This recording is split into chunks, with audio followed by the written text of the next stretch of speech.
Last week, clashes in the outskirts of Guangzhou exposed the fragility of social order in the country.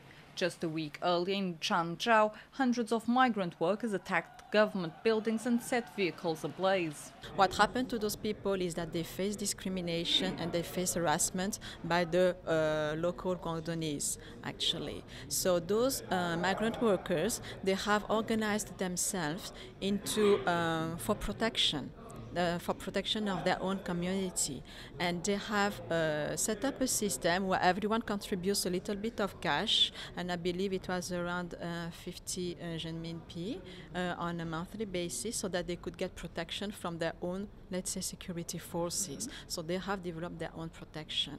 And when one of them faced some harassment, basically that person called on the community in order to help out, and this has escalated into those riots.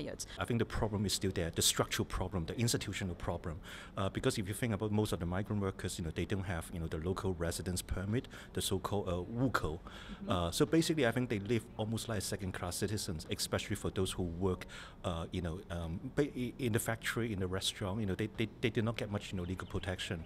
Migrant workers also face other issues, including that of living costs, low wages, and discrimination. And although the situation has resettled, opinions are divided as to whether it can escalate again. I think if you think about the relationship, the timing between the Zhengqing and also the Chaozhou, riot, I think you do see, the migrant worker, they do learn from one another. I mean, they exchange ideas about their tactics, how to win, the public support, and definitely I think that might happen. I think that kind of weaponing effect. So and I'm sure the government is well aware of this issue.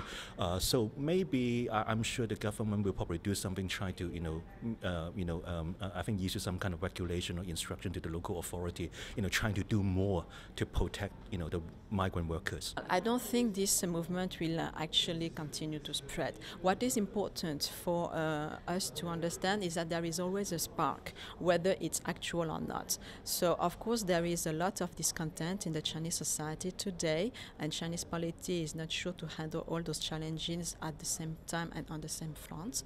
Professor Joseph Lee said that tension is always there, but this time workers expressed their grievances in an organized manner, and the central government took notice.